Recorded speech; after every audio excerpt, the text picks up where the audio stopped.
We're living in a privileged time. Technology is evolving at an exponential rate, which means that machines are doing many of the work and they're producing wealth. On the other hand, the cost of resources, such as electricity, is coming down with clean energies. Computer power is dropping down. Telecommunications costs are also dropping. 4,000 million human brains having access to all the information, to all the resources, to crowdfunding, crowdsourcing. Think of all the creativity and the new companies that will come along given those resources. People who have the brains but don't have the resources now will have the resources. So wonderful things will come out of there. Whether this situation will lift people out of poverty, yes. If they take the right actions, set up the right companies, they will become very wealthy. Those that are not entrepreneurs but are willing to learn new skills can also earn a lot more than they do right now. Hello and welcome to the SCI-AI Podcast. This is episode number 27. Today, it is my honor and privilege to have Dr. Militza Basualdo onto the podcast. Militza is the best-selling author of the book Winning with Artificial Intelligence: 7 Points Business Leaders Don't Know About Competing with AI. She is an international keynote speaker, management consultant, and professor of technology and innovation at Tecnologico de Monterrey in Mexico. She had held executive level positions at many esteemed companies in the world, including Proctor and Gamble and Dell. So let's welcome Militza onto the podcast. Hi, Militza. How are you doing today? Thank you, Vivek. Very well. Thank you for having me. Perfect. Thank you. Yes, so let's just start with some of the questions that we have for you today. In your book, you have mentioned that more wealth will be created in the world in the next 10 years than it was in the last 100 years. I mean, it's an amazing concept, completely understandable. But what do you exactly mean by that? And will that impact the people below the poverty? I mean, will it not make richer more rich? So what is your idea behind it? Excellent question. This is something that I said in my book. It's also said by many experts, including Dr. Peter Diamandis. We're living in a privileged time. Technology is evolving at an exponential rate, which means that machines are doing many of the work and they're producing wealth. On the other hand, the cost of resources, such as electricity, is coming down with clean energies. The computer power is dropping down. Telecommunications costs are also dropping. On top of that, we are evolving with more and more computing power each time and more data. We now have personalized products such as Netflix, Alexa, which make us buy more. Right. We have new products such as Airbnb, Kindle, the App Store, WhatsApp, that didn't exist 20 years ago. And think how they have changed our lives. True. And this is only going to go faster and faster. New products and services will come along. They will make us do things in a fraction of the time and even be able to make us do things that we don't do right now. And that will increase the economy. The big chunk comes from right now only half of the world's population has access to the internet. The other half is coming in the next 5 years. Think about the creativity and the entrepreneurship of 4,000 million human brains having access to all the information, to all the resources, to crowdfunding, crowdsourcing. Think of all the creativity and the new companies that will come along and given those resources. People who have the brains but don't have the resources now will have the resources. So wonderful things will come out of there. Whether this situation will lift people out of poverty, yes. If they take the right actions, set up the right companies, they will become very wealthy. Those that are not entrepreneurs but are willing to learn new skills can also earn a lot more than they do right now. And those that don't do anything will also profit because the nations will be richer and Correct. they can distribute their resources. You ask if the richer will get rich? Yes, but they always do. So that's nothing new. That's absolutely right. Absolutely right. But fantastic that you balanced it with the fact that even the poor people will have the same kind of opportunity to, come out of poverty, and then, the average people who are looking for good jobs can also find good jobs and good earning. You can do a comparison with us, the life we live, versus the life that people lived in medieval times.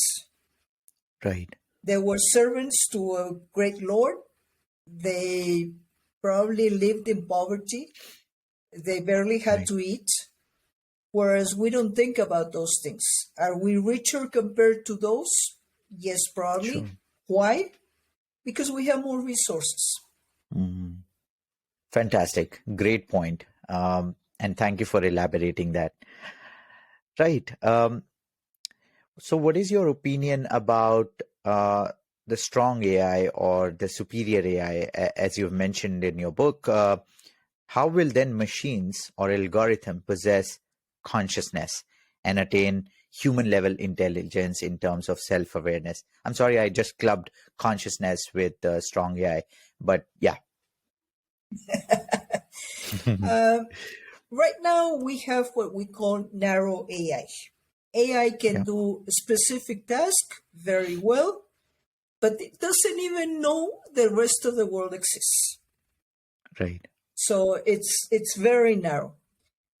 To reach to a point where AI can have consciousness, it will have to do first several things, not just one, like we human beings. We can open a door, we can read a book, we can talk, we can produce a report, we can do many things. That's the next step for artificial intelligence to learn how to do. To be able to reach consciousness, we need to have artificial intelligence experience emotions. Because we as human beings, we make our decisions, whether we admit it or not, partly on emotions. So having emotions is a necessary part of being conscious and of being able to act more like human beings. I don't foresee that coming soon. I plan to die first. By 2030, most probably artificial intelligence will be able to do more things than just only one thing. They will not be as narrow, but I'm not sure they will have conscious. True. Whether or not an artificial intelligence can have consciousness has been the subject of many authors. We're still far away from that. I will not worry about it. It may come in this century. Some doubt it. Some say yes. But it's still far away because there are several steps that they need to take before we reach to that point. We don't need to worry about it right now. It's in the distant future. And you're right. I mean, narrow AI is more like a tool right now, which will do various tasks, but that's also going to come, maybe in a decade's time, if not less. So, fantastic. Then, it's not a fear-mongering kind of question, but do you believe that one day in future, humans will be enslaved by machines? Like, again, coming to the topic of when machines will have consciousness, more or less like us. Do you think that will be the time when, machines will tell us what we should do and what we should not do? And will it impact our anatomy and behavior towards other humans? Because we'll be more like enslaved by something that has never been happened to us in the last probably 100,000 years of existence of humans. The fear of being slaves to machines is not new. We have data from the late 1500s where a person by the name of William Lee invented a machine to knit socks. But he needed a patent from the Queen. So Queen Elizabeth I denied the patent because she feared that the knitters of socks would become paupers if we introduced those machines. So it's been long in our history. It's not new. I believe there's a fine line between saying we obey machines or we dominate them. If I'm driving in a new city I don't know, and I have a GPS or I have the app Waze, and the voice tells me, turn right on the traffic light, I will turn right on the traffic light. I obey that because I know that will get me to my destination and I don't know how to get to that destination. So whether or not we obey or we manage it, it's a fine line. We probably will need more legislation to set the right rules as to when humans should be subordinate to a machine. Already they're talking about some managers being replaced with smart machines that will supervise humans and other machines. In other words, your boss is a smart machine. The good thing is that the smart machine has been programmed to have empathy, to ask you how you are, to be considerate with you. Very different from some of the bosses I've known.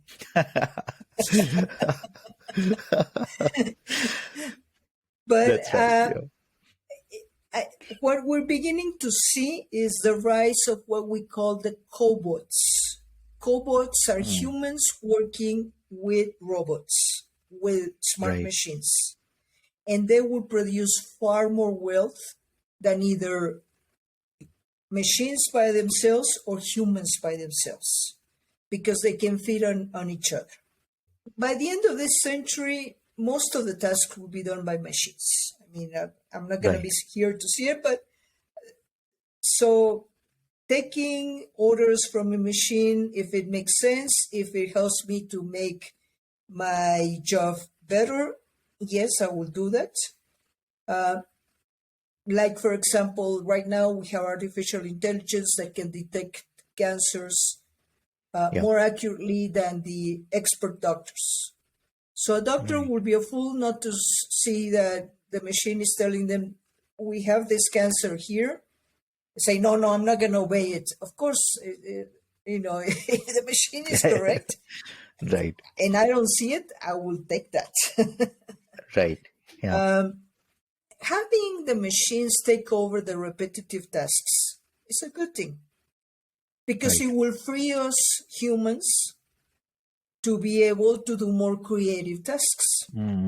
Again, taking the similarity between us and the people in the medieval ages who had to toil 7 days a week on the fields just to have something to eat. They didn't have any time to think about other things or become creative, or I like to draw, or I like to write, or I like to do. That was only for the wealthy people who didn't have to work for a living. If we don't work for a living, we will be able to do more creative things and do things that maybe we don't do right now because we have a job. In terms of human anatomy, I don't think we will see any changes, because human anatomy changes over many generations. So we will not be seeing that.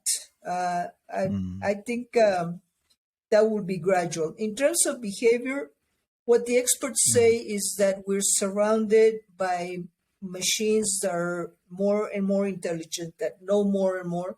Our own intelligence will increase. the same as you have, if you're surrounded by very bright people, your intelligence will increase. If you're surrounded by very Yes. dumb people, sorry, but it will Right. go down. Being accompanied by smart machines, I think it can be nice. I mean, you can learn a lot of things. You can do more things, and most of all, you'll be able to explore your own creativity. That's a great point. Can I then ask you, you talked about, it's very interesting, you talked about the cobots and how Mhm. cobots and humans will create more wealth. How is Mhm. that going to happen? Like, how do you see more wealth getting created because of that? A cancer diagnosis. You have a smart machine that has already learned, that has looked at 1,000 or 100,000 CT scans and can detect the pinpoint to a type of cancer very accurately. The Right. doctor, instead of having to look at it and maybe yes, and maybe we need more analysis, and maybe now you need to go to this place and have this also done, this study, can say, okay, we have a 98% accuracy that this is cancer and this is the treatment for this. A chatbot, in Right. a website. We all interacted with that. They're becoming more sophisticated. Soon we'll be able to talk with them instead of just typing. Mhm. And they can Right. teach us anything that we want. They can ask us questions as to what we're looking for and then give us the correct answer. What that is prompting me is to buy. Because if I finally have a solution to what I have, I will buy. If I have a dumb chatbot Right. or a person who doesn't know anything, I say, no, forget it. I'm not interested in your product. Buy. Right. And the same, once you have the artificial intelligence part of your critical business processes, that's when they start to create wealth. Right. For example, Ant Group. Ant Group is the financial arm of Alibaba.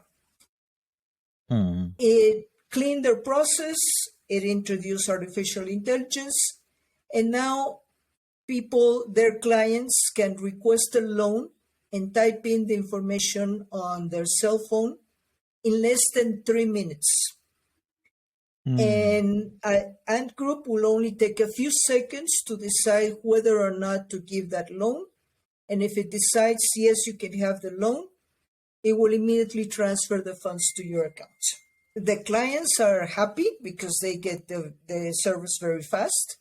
And Group is also Fast. very Right. happy because it can work with 10 times the customers with only 5% of the workforce than similar Hmm. banks in other parts of the world. Hmm. Fantastic. Makes sense. Yes.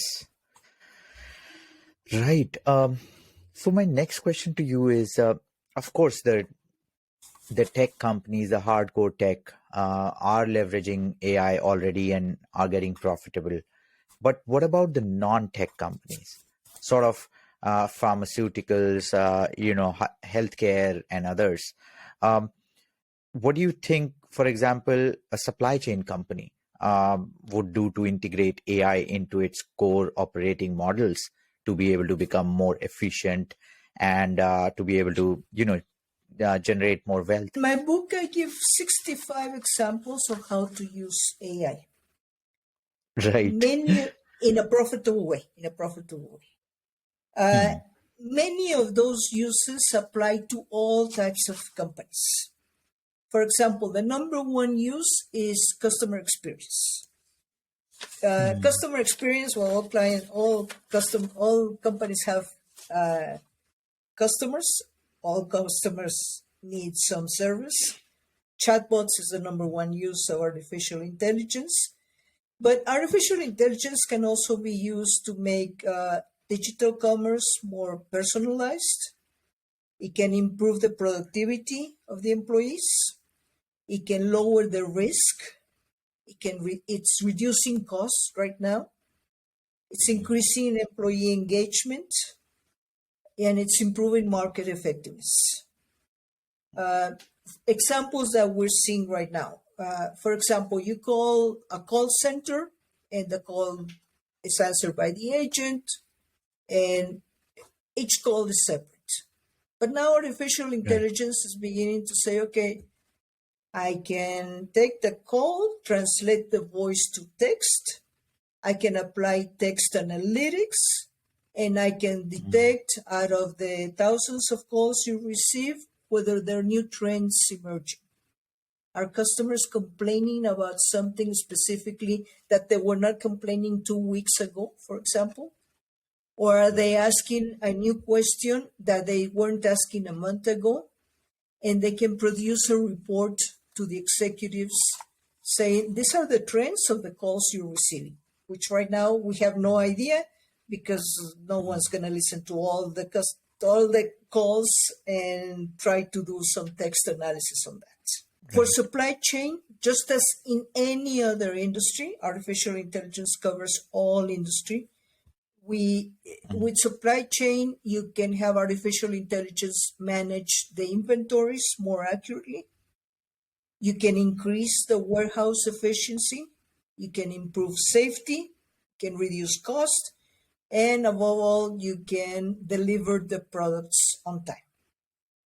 With autonomous vehicles, for example, the first ones that will be released will be within the warehouse, because they can move in safely.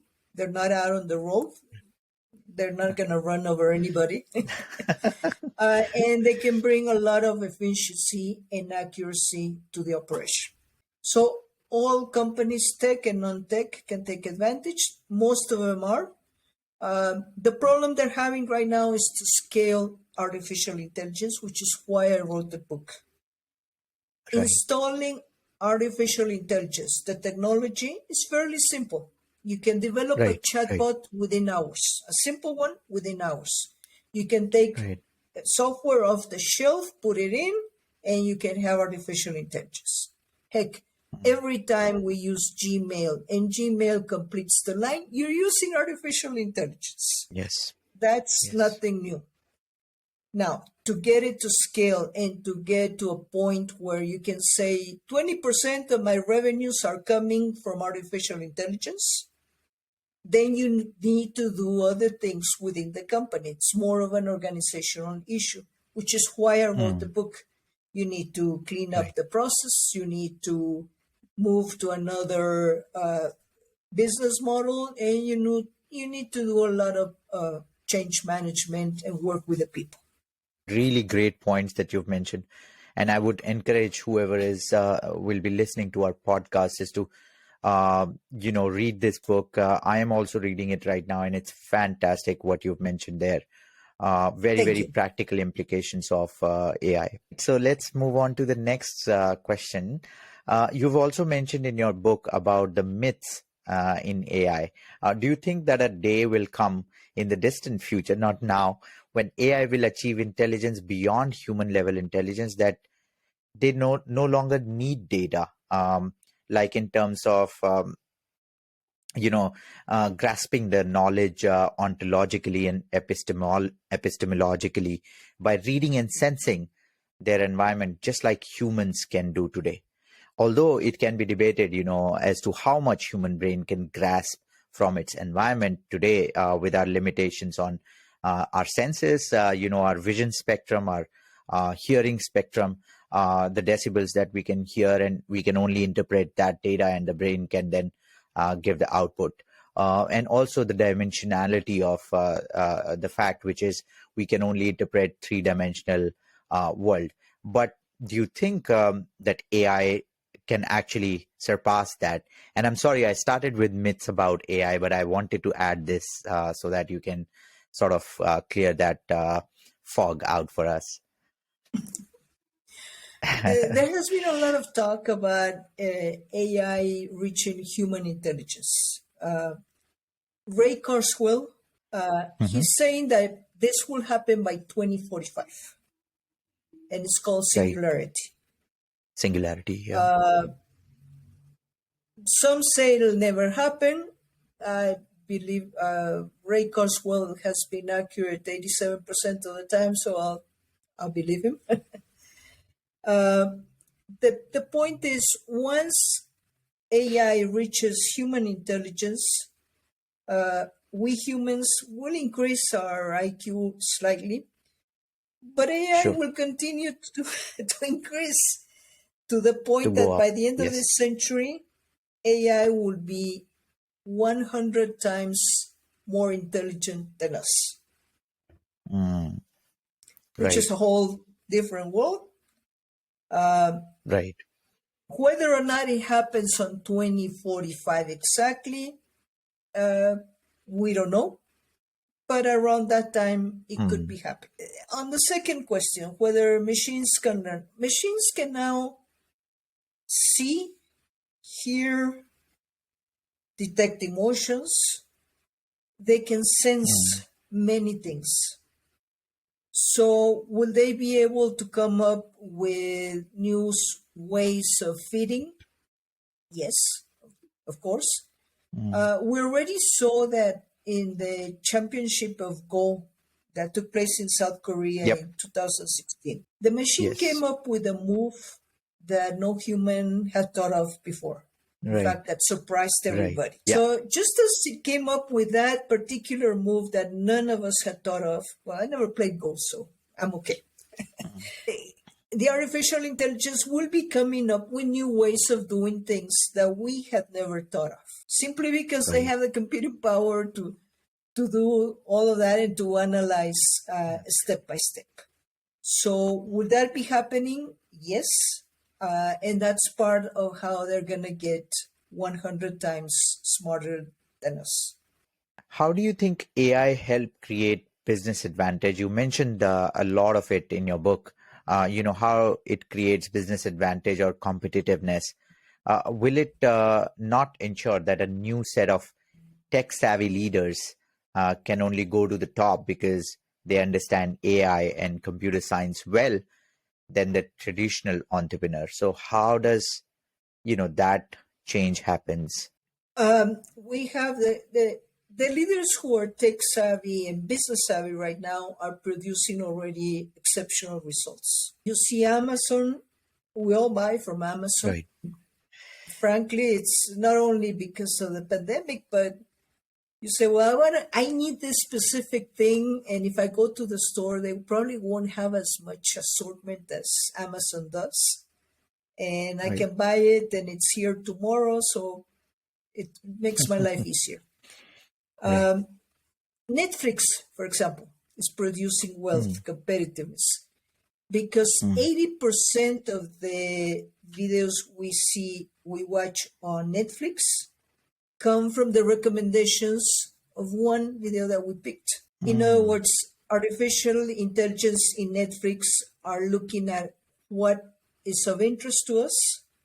And if we pick one, it will immediately say you may also be interested, or recommended videos are also this.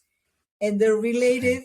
And you say, okay, this sounds interesting. And you keep on watching and watching and watching and watching. If they didn't have artificial intelligence, Netflix would have gone bankrupt by now, Absolutely. because you go in once, doesn't recommend anything else. So, okay, so I watched that, but that was 6 months ago. So why should I pay a subscription if I don't watch it Right. anymore? And it will go bankrupt. The same is true for YouTube. YouTube now is even more watched than regular TV, because you pick one and they give you 10, and out of the 10 you say, these 3 I like to watch, and you keep on watching and time goes by, you watch too much. But they're giving you value, and if they're giving you value, that's where the competitiveness comes in. There is one point that I like to mention, which is the 7th point in my book, which is called innovation. Sure. Yeah. We're privileged to be able to invent the future. So the leaders who are tech savvy, business savvy, they also need to be able to come up with new ways of using the technology to further their business. Just as Netflix thought of having an artificial intelligence recommend other movies, they need to come up with new ways. And the good news about this is that those ideas, bright ideas, don't have to come from the leaders themselves, and they don't have to Right. come from the employees of their companies. We live in a connected world, and we Right. already have proven innovation events and activities where you can tap on the brains of anybody on this planet. You have hackathons, you have idea jams, innovation labs, where you can very structurally come up with very bright ideas from people who are not your employees or who are willing to participate maybe for a prize or whatever it is. And you have bright ideas, many of them in a short time. Now you pick the best one, but Right. having a good knowledge of innovation management and being able to tap on other ideas is another prerequisite to being successful today. Not only knowing I know technology and I know business, now you have to find new ways to use both. And innovation is also important. Otherwise, you die after some time, even though you are a genius Innovation startup is the idea way or a business. companies progress. How does AI impact the bottom line executives or the blue collar positions in the companies of the future? The blue collar workers will be the first affected because the first applications of AI are repetitive tasks. That's Right. where it makes the most sense to invest because it will give you the initial best return. But the blue collar workers can also be very successful if they're willing to learn new things, because then they Right. can leave the previous job that will be eliminated and they can take on higher paying jobs where they apply what they learn. We all need to be lifelong learners. There is no alternative. If we want to be productive, we need to keep learning. Otherwise, we will be obsolete very soon. Nobody Right. will want to employ us. And unfortunately, with the exponential rate of technology, there's also an exponential rate in medicine. So we will probably live longer than previous generations. We live longer. Right. It will be more expensive because we want to keep eating and living. Yes. And therefore, we will need more money than what we planned for. So we need to be productive more time. Yes.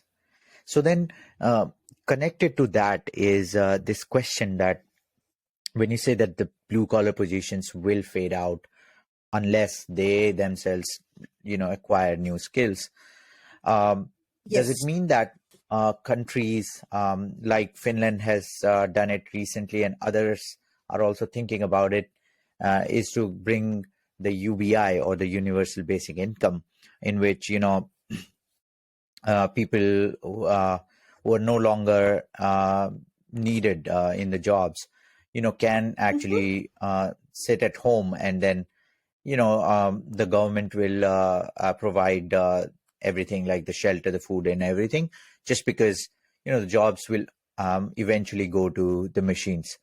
What is your opinion on that? I think universal basic income will reach all countries. Some talk that we could have universal basic income in large countries by 2050, which could be the Okay. case. Universal basic income sounds very revolutionary, but I think it has its very good side. Imagine that you no longer have to work for a living. Your basic needs are met. You're free to do anything you want. Some people will take a leisurely life. Not for me, but some will do that.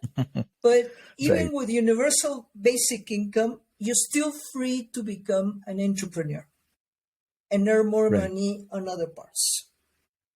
Right. Or you can follow whatever you like. You like to paint, or you like to write, or you like to study or to research. Whatever you want to do, you can do. But imagine when you leave so many people free from the tedious work, and they can use their minds and they can say, well, I can eat, I can sleep well, I have everything. So why not try this venture?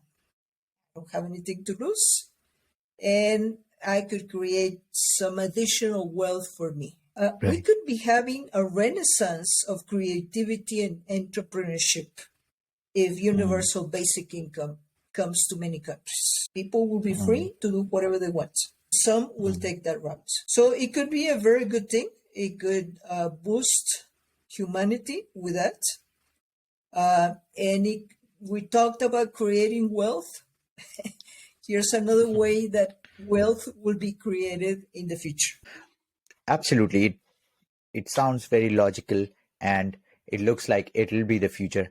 But then there'll be some opposition to it from the more capitalistic sort of countries who would believe in, having that differentiation in society in terms of merit. So the people who, are more meritorious or, who have good skills or, are good in business and entrepreneurship should earn more. And the people who could not, still need to catch up on that may not. They might say that, it might not be a good idea to bring everybody on the same level, and then expect people to then start their own businesses or become entrepreneurs or something. This is very revolutionary. I have a friend who says that as machines take over the tasks and they start producing the wealth, there will be political leaders. And I don't get into politics, so don't get me wrong. Right. There may be a Right. political leader that would say, I will administer all the wealth that the machines produce. I will take care of everybody in the country. Vote for me. You don't have to work a day in your life and you will have everything you want. And he or she will probably be elected. This is not communism. This is another stage that we have not reached yet. But it's saying, okay, I'll provide your basic needs, but you're free to do whatever you want.